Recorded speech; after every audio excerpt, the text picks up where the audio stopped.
Swayam Prabha. Digital India. Educated India.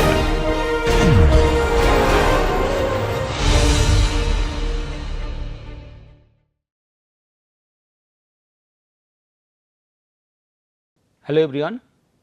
So, we are discussing the nanofilter purification system in water purification.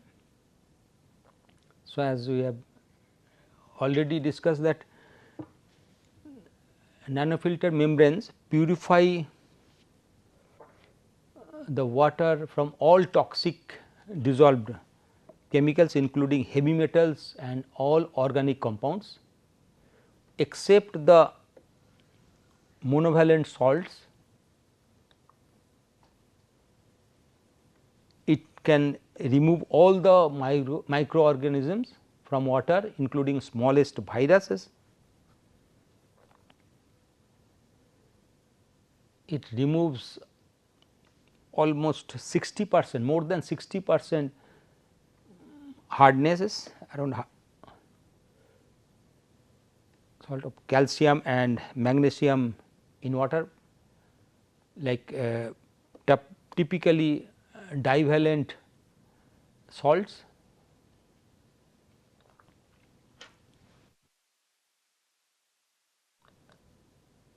The advantages of NF purification is that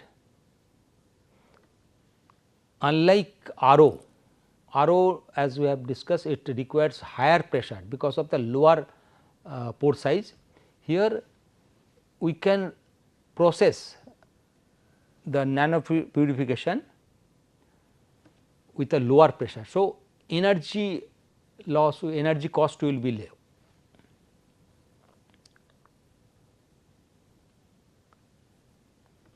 So, recovery in nanofilter water purification is more than RO. So, in RO as we have discussed, a large quantity of water is lost.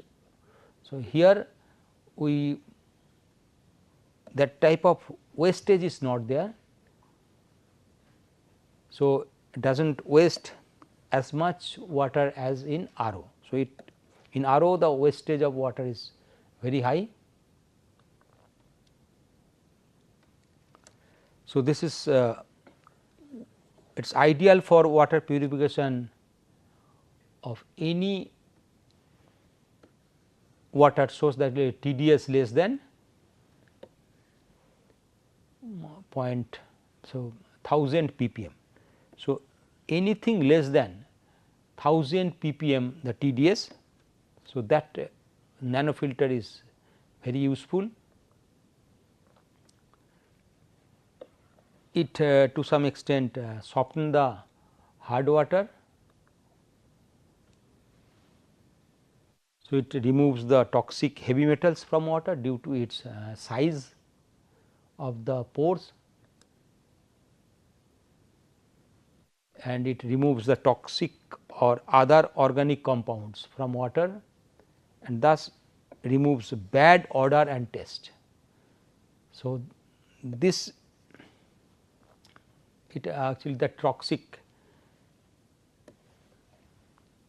chemicals it organic chemical compounds it removes. So, bad odor it removes. Next is the ultrafiltration. So, ultrafiltration is basically it is a larger pore size.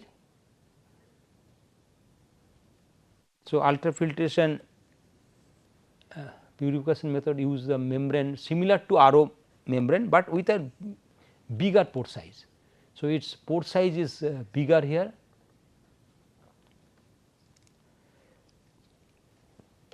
So, it basically removes essentially the colloidal particle including most pathogen. So, most pathogenic organism, and it removes the turbidity, but due to its larger pore size it fails to remove the dissolved solids and salts. So, ultrafiltration its size pore size is bigger. So, it is not able to remove the dissolved salt, and and dissolve solids.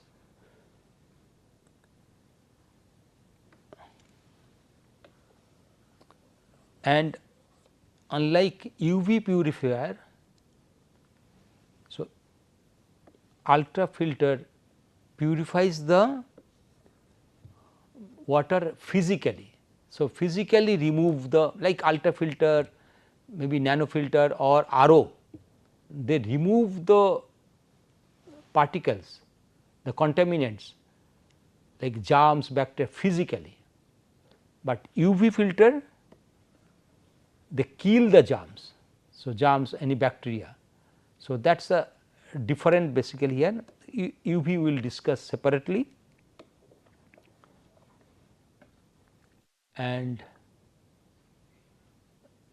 the main advantage of ultrafilter is that it works without any electricity, that is you do not need any additional pump. So, pressure is required, pressure drop is lower without any electricity. It completely remove all the microorganism from water, including the smallest viruses. So, that is the biggest advantage, we do not need any power. Okay.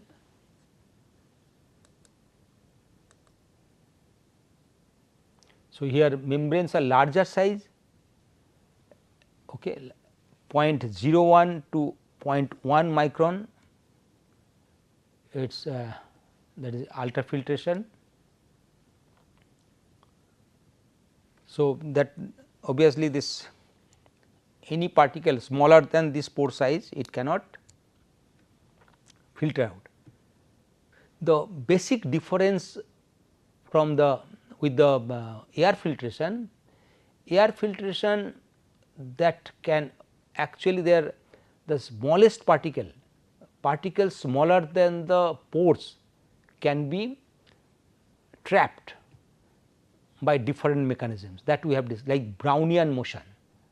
So, but in case of liquid filtration, water filtration, during water purification, these filters work physically, they physically block the particles. So, that is why any particle smaller than this size, pore size, it cannot block, it cannot filter out. So, it cannot filter out any particle more than 0.01 microns. So, any smaller than 0.01 micron. So, that those side where the particles are smaller than this 0.01 micron, it cannot be filtered out. So, when water fed through ultrafilter membrane, suspended solids, bacteria, virus stick and trap and retained on the membrane. So, they are trapped there. So, it is not able to remove the hardness because the salt size is less than this pore size of the ultrafiltration. So, as UF does not remove the dissolved salt present in the hard water. So, as a result before purification and after purification the hardness remains same. So, it basically effectively does not remove the hardness of water.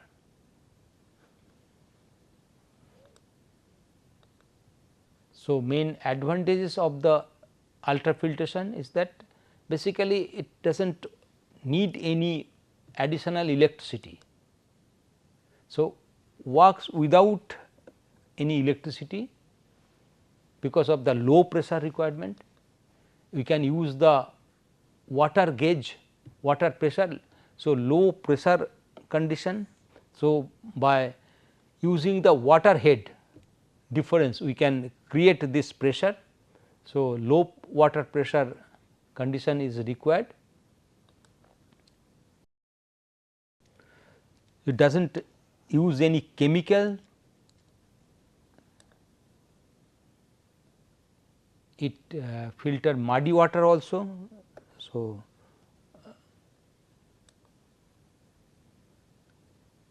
and here the advantage is that no germ dead bodies in the purified water is there, unlike in case of only the UV filter, where germs are basically killed, germs are killed, not filtered, but here the germs size is larger than this pore size are being restricted. So, though no germ dead bodies, this is true for RO and nanofilter also, because the germs we are not killing, we are restricting the germs physically, and the disadvantages are it cannot remove the hardness of water. So, does not work with hard water, frequent cleaning is required because larger particles get deposited, it works with the larger particles like muddy water. It does not remove the dissolved salts due to its larger pore size. Next is ultraviolet purification. So, ultraviolet purification normally it works with other along with the other filtration in combination. So, if we use the ultraviolet filtration alone, the problem of germs dead body will remain in the water, that we have to clean. Here we use the ultraviolet light, and typically ultraviolet C we generate actually artificial ultraviolet light to kill germs, bacteria, microbes, yeast in the water. So, in water all the living organisms, microbes, bacteria, germs are there, and by applying the ultraviolet ray on the UVC, we try to kill all these bacteria and germs, and the water gets free from this bacteria, but it does not remove the particles from the water, and even the after killing the dead bodies of these germs remain in the water.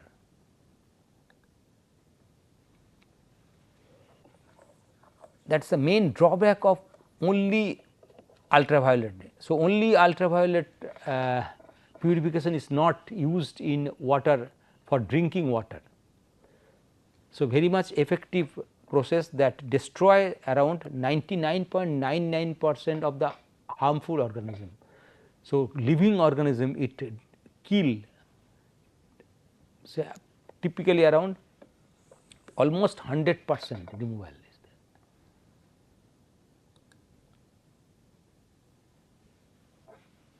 So, here we nude one small mercury lamp inside the purification. So, this is the purifier where we need small lamp, mercury lamp with short wave radiation.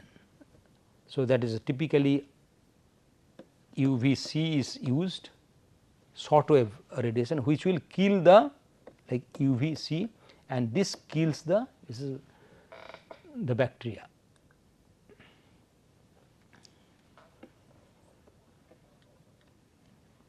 So, these radiations irradiate the water. So, it is actually projected on the water, and that produces the that penetrates the cell of the bacteria and virus, destroying their ability to reproduce. So, this bacteria get affected or virus get affected by this UV short wave UV radiation, and ultimately they are killed by this UV ray. The microbes and organisms fail to multiply and eventually they die. They die and remain in the water. That is the main problem with UV purification,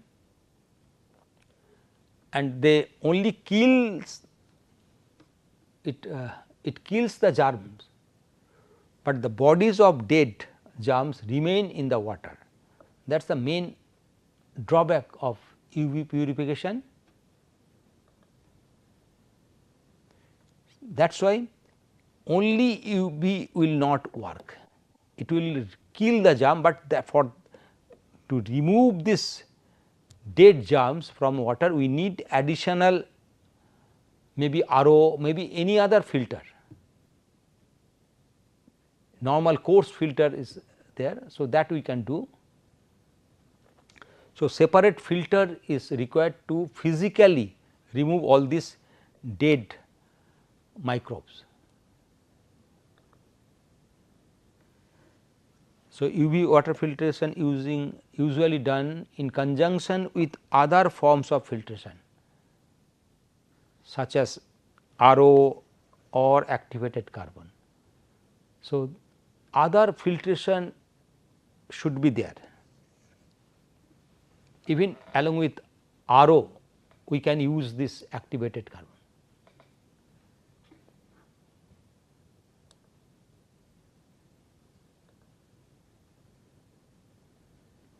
The most important part is the lamp, the UV bulb. So, that is the most important, which generates UV ray of short wavelength. The short wavelength is generated by the lamp, which is used to kill the germs. That is the most important part of UV filter. So, the UV filter is kept inside the water, but to protect that we need one protector cover. So, this bulb has to be protected from direct contact of water. There is a quartz glass sleeve around the UV tube, right. So, that is the, so that it is the actually the bulb is protected, and this sleeve prevents the water to enter. Okay. So, and electric short circuiting should not take place. So,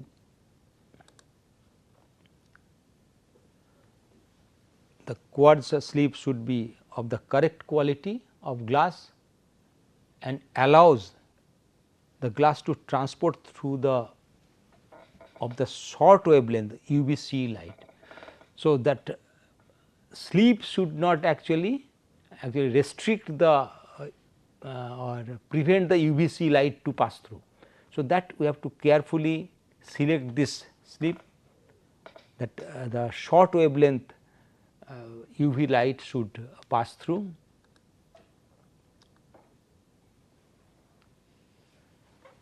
So, the most effective wavelength to actually kill this germ, to disinfect the water, that is within UVC band.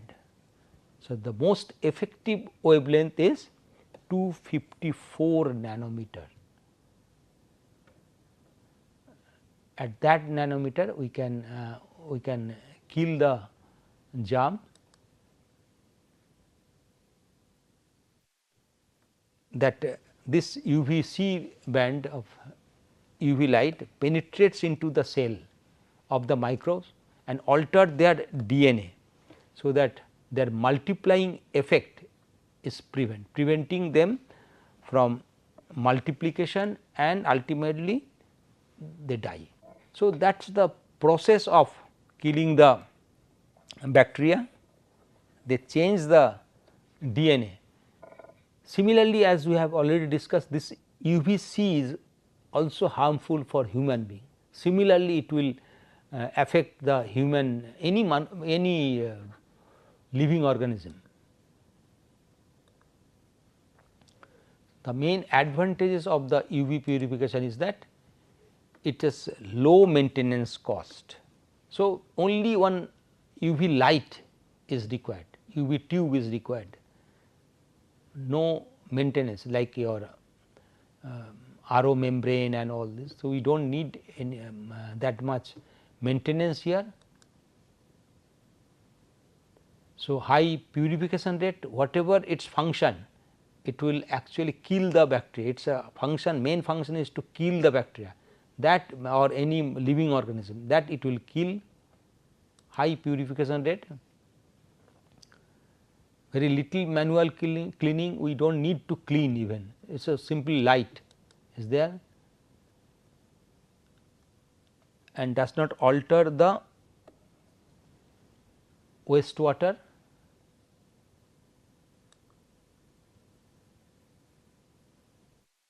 So, here that is so water test does not alter, because the essential, the minerals which are responsible for taste are still there in the water, and essential minerals, it keeps the essential minerals intact within the water, and this is the problem with the RO filter. So, in RO filter the main problem is that it actually removes the essential minerals also along with the harmful minerals. So, main disadvantage of UV purification is, main disadvantage is that the dead bodies of the germs or bacteria will remain in the water. So, that is the germs body remain in purified water, and we must need additional filtration system to remove all these germs bodies, and it does not improve the water taste or color. So, in RO the taste is changed due to the removal of the salt and all, but here it does not change the improve the water taste or color, and it does not work in turbid and muddy water. So, main drawback is that in turbid water, I will discuss. So, this is the chamber where we have fit the RO, that is UV ray. In case of clean water, suppose only germs are there. So, the UV ray will easily kill the germs. Let me draw in different color. So, these are the germs. Okay. Now, if in case of muddy water or turbid water, so what will happen? Heavily muddy water, suppose this is soil particle muds along with the bacteria which is shown in the red color, bacteria, viruses. In this type of water, what will happen? The large particle will reflect the UV ray from this large soil particles or mud particles or turbidity will start reflecting the UV ray, and the germs, it will not reach to the germs to that extent in which is there in case of clean water.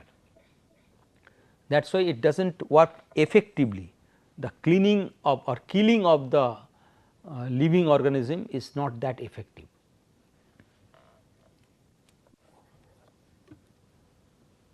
That is a disadvantage. So, we have to use this UV purification for mainly for clean water.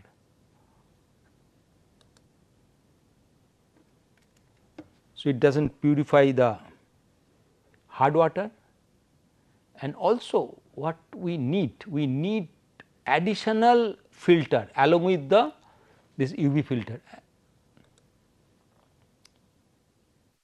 and it does not remove the toxic chemicals. Okay.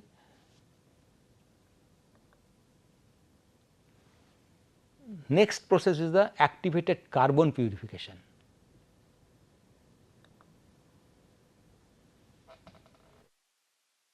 So, this is a form of carbon which is made from coal, coconut shell, okay, wood. So, we create this carbon, and that is divided into small pieces.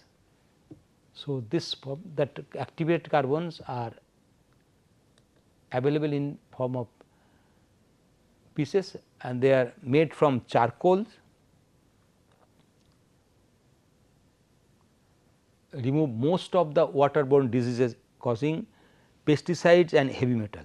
So, for waterborne pesticide, okay, and heavy metals can be removed, it will absorb the this heavy metals and pesticides from water, and it also removes the chemicals which actually makes the water taste bad or smell bad. Those chemicals it actually absorb this all these chemicals. So, it is most effective to remove chlorine from water. So, that is possible, and here it uses the process of actually adsorption. So, adsorption property is used to purify the water here.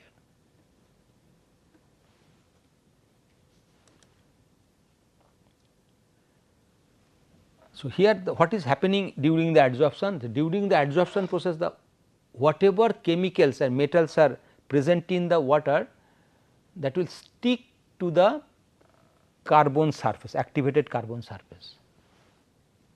That is the principle. So, here if you put the activated carbon in the, this is the activated carbon, and whatever chemicals are there, this minerals and chemicals are there, that will get adsorbed on the surface, and the activated carbon will help them to stick on its surface.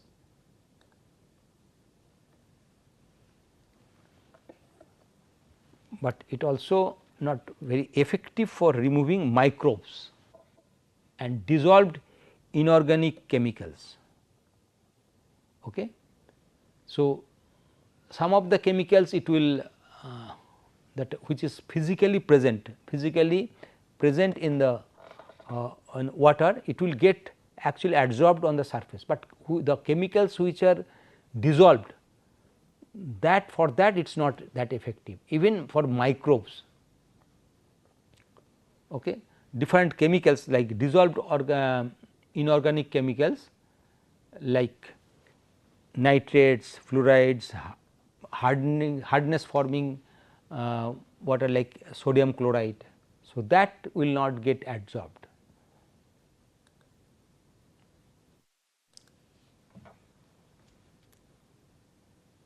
So, generally not all the heavy metals containing like heavy metal contaminants like lead, mercury, that their salts are removed. So, basically they can remove some heavy metals, but some of the heavy metals like mercury salts, okay, lead salt. So, they are not removed. So, they will be removed by some other methods. Activated carbon is not used for that.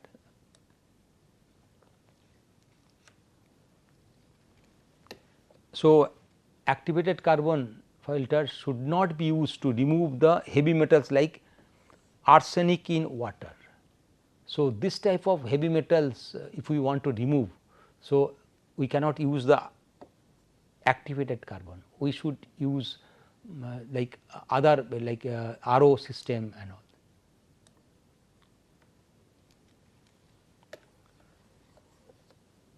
Some common classifications of activated carbon, you can see that there are, we can classify the activated carbon based on the different. So, granular activated carbon, extruded activated carbon, powdered activated carbon. So, depending on the shape and size, the activated carbons are classified.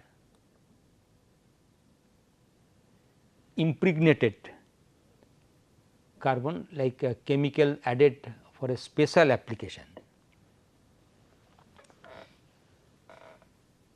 So, these are the different types of activated carbon which are used particularly for different applications, and water purification is one of them, and also polymer coated carbon.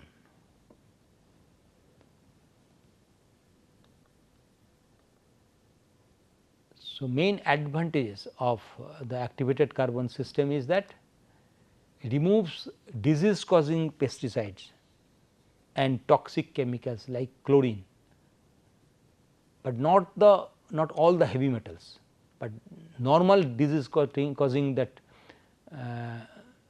pesticide and toxic chemicals it can remove some of the heavy metal particles,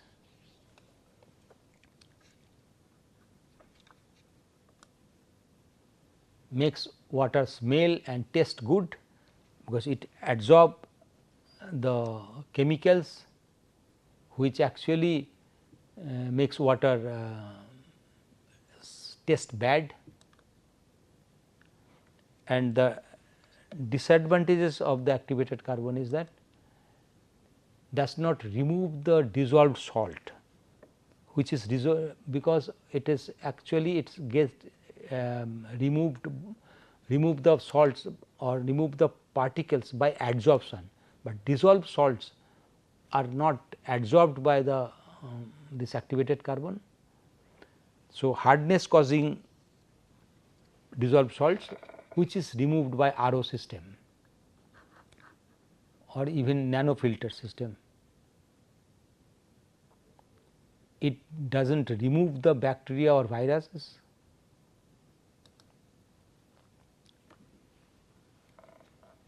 The worst thing is that improper maintenance causing high growth of bacteria, that is the main problem here. So, whatever particles, suppose this is the carbon activated carbon, okay. Here the it will some particles will get adsorbed on the surface, but if we do not clean properly, if we do not maintain properly, then on these particles the bacterial growth will be there, higher growth will be there.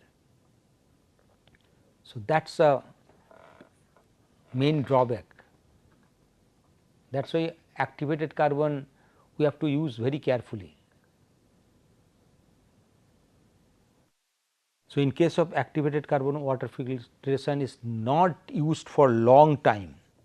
So, if we keep it without using, so there the microorganism growth will be there, like bacteria, virus starts growing on that, and which will be harmful to use it this system for water purification. This will add to the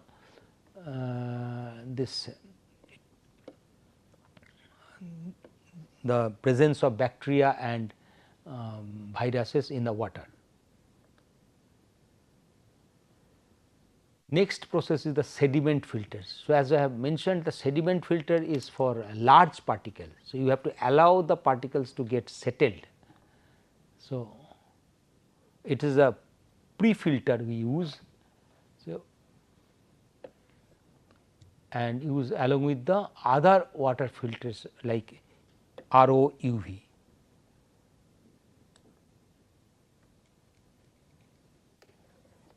The matter is collected at the bottom of the water or liquid is known as the sediment. So, whatever in a water of any liquid, so whichever is actually collected, whatever matters are collected at the bottom, this is sedimented. Okay. So, it may be rust, maybe anything which is actually the water cannot hold it and it will get settled due to its gravity. So, mud particles, okay, and turbidity in water, any particle. Okay.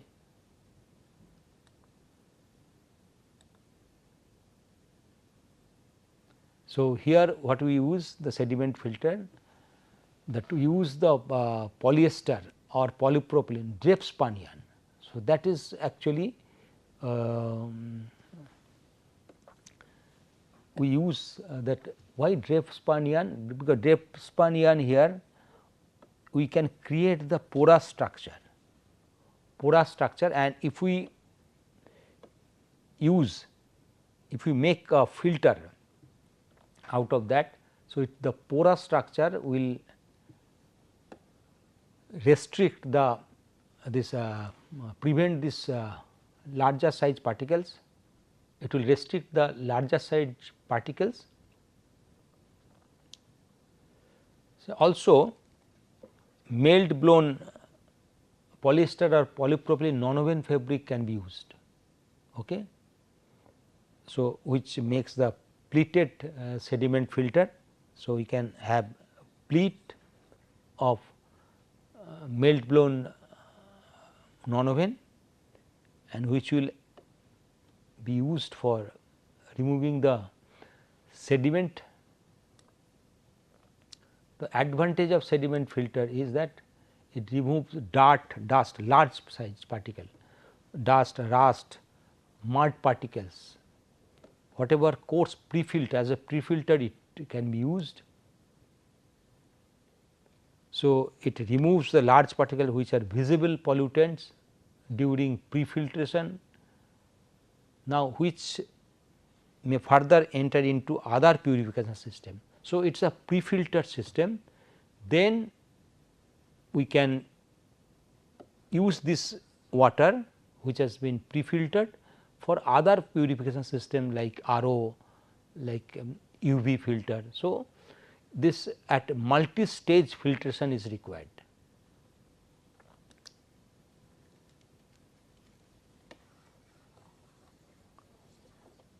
So, by removing sand particle, the sediment filter protects the RO UV.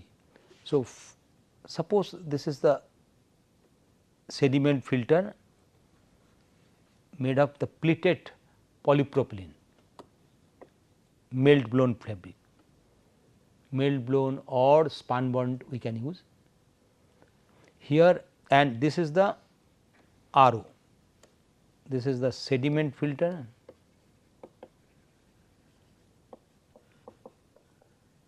and this is RO. Here the larger particles will get trapped,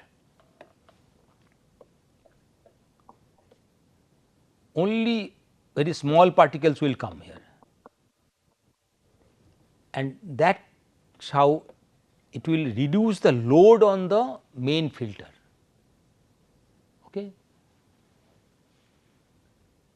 And it will enhance the efficiency of RO or UV filters life,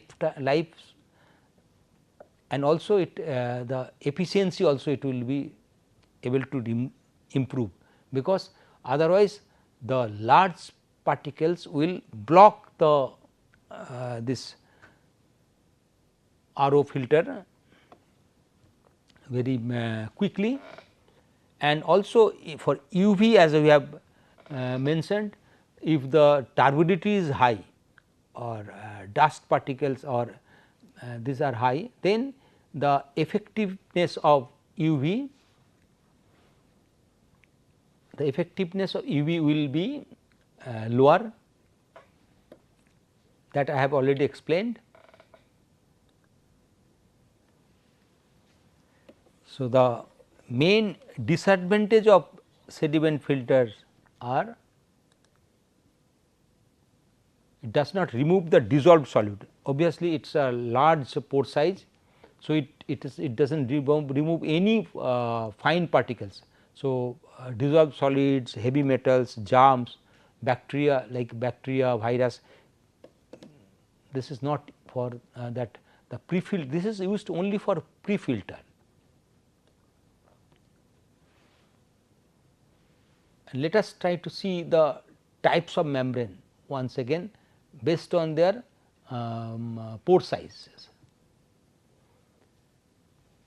So, you can see one is microfiltration membrane that we have already discussed their process. So, have a largest pore size amongst the membrane and typically rejects large particles and various microorganisms. Its pore size is around 0.1 micron, that is the microfiltration membrane.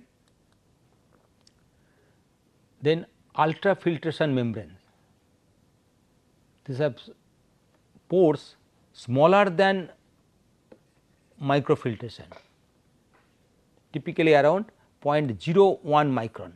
So, its pore size is smaller than the microfiltration. So, in addition to the large particles, it also restricts the microorganisms. It can also restrict the bacteria and soluble macromolecules such as proteins.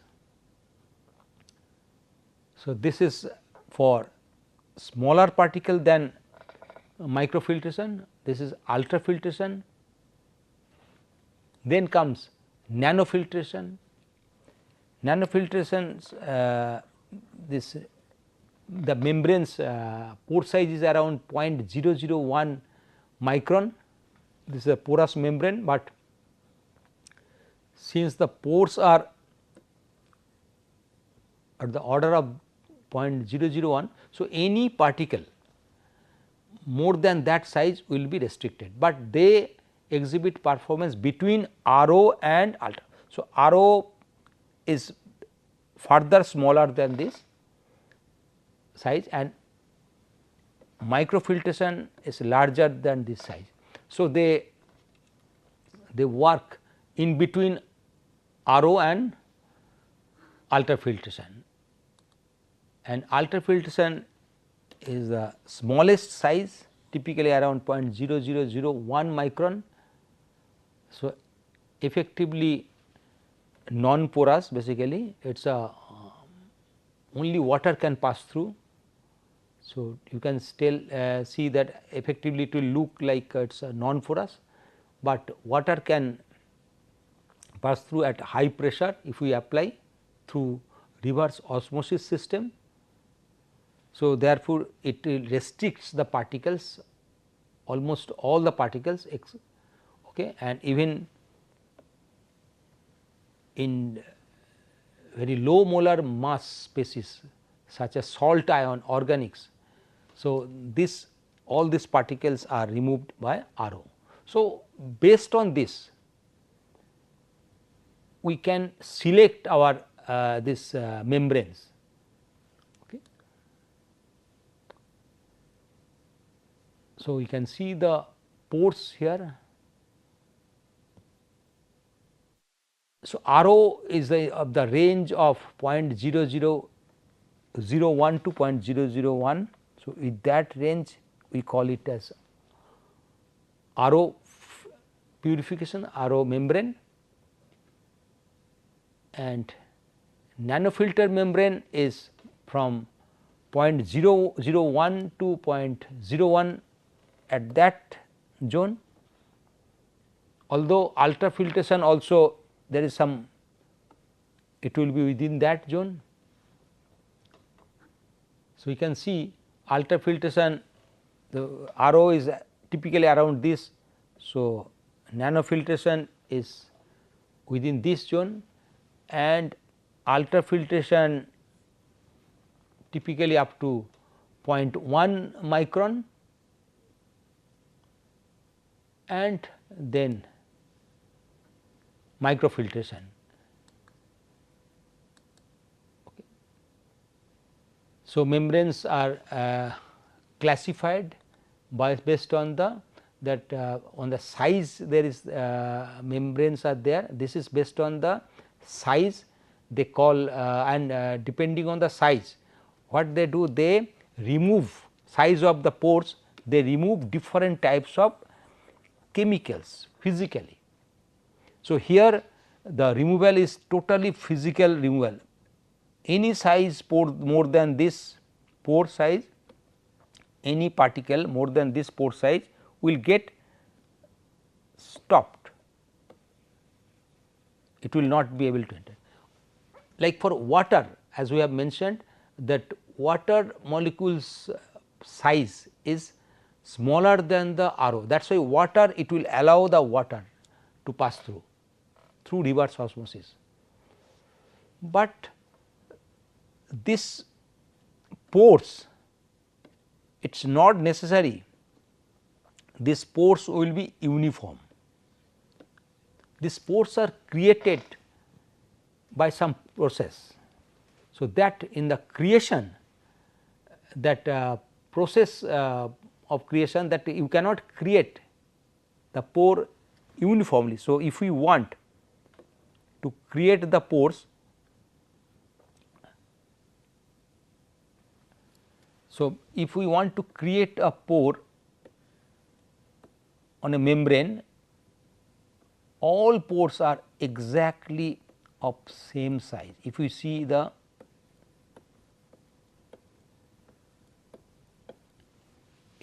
from the top, if you see, if we want to create the pore, so in this type of pore we cannot do. So, pores, and also if we, this is a top view, in the from the side view, if we see through the thickness, if we see, can we create pores like this? All are vertically. We cannot create the pore like this, because it is this membranes are developed by some chemical treatment, where we cannot control the chemical treatment or a different other treatment. It is not like you are punching the hole on a membrane.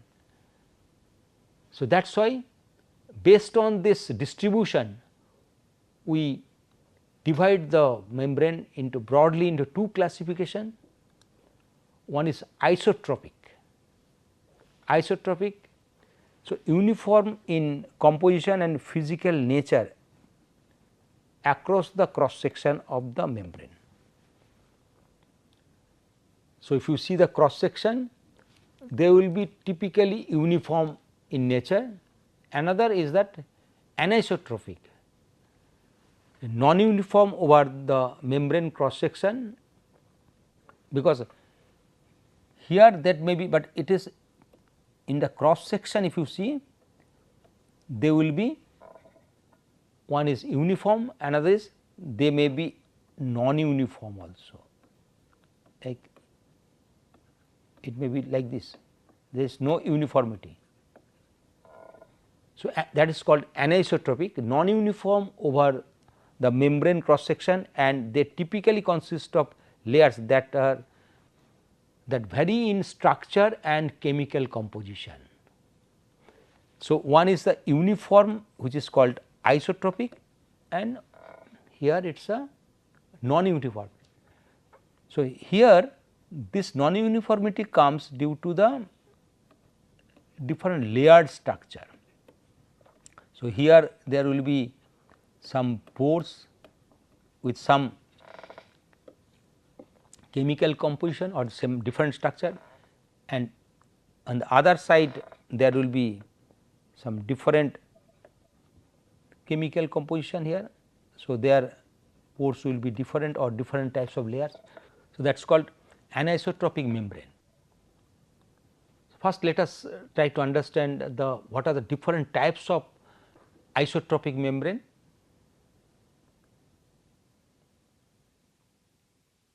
So, these isotropic membranes are further subdivided into various subcategories. One is microporous membrane, isotropic membrane. They are often prepared from rigid polymeric material with a large void that creates interconnected pores, and the most common microporous membrane are phase inversion membranes.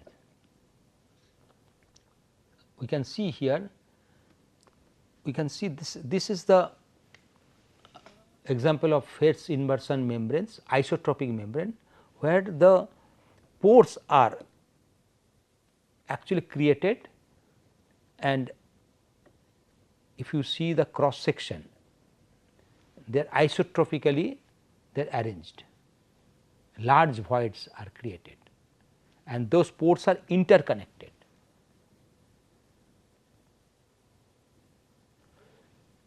Okay. This is the surface, and if you see the cross section, they are uniform.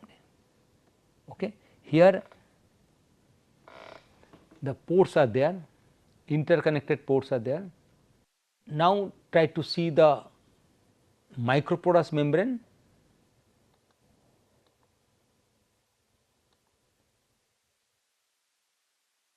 So, they are produced by casting a film from a solution of polymer.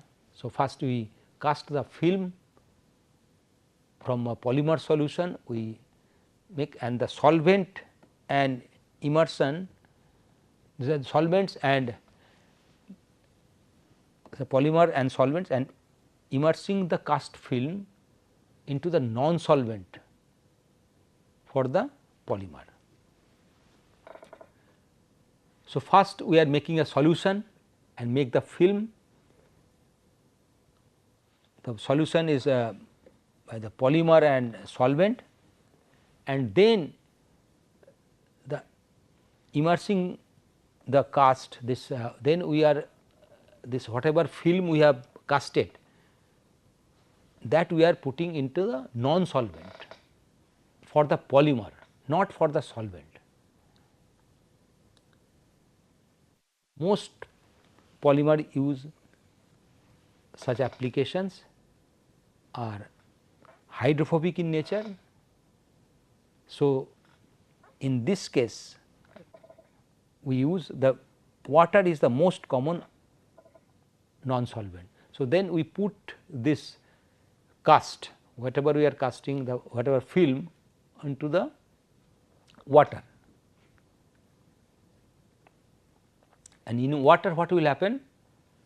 When it comes into contact with the water, the polymer precipitate to form a membrane.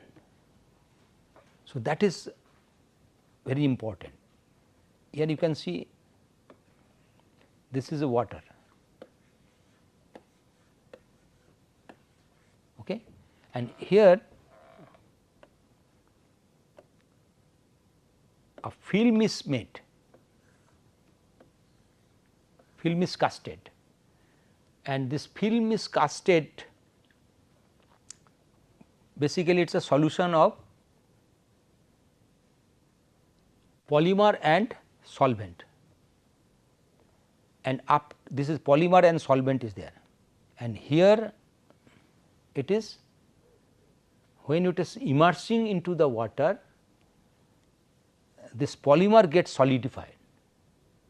It's actually it's precipitated on the at the bottom, and this precipitation is the basically it's a membrane.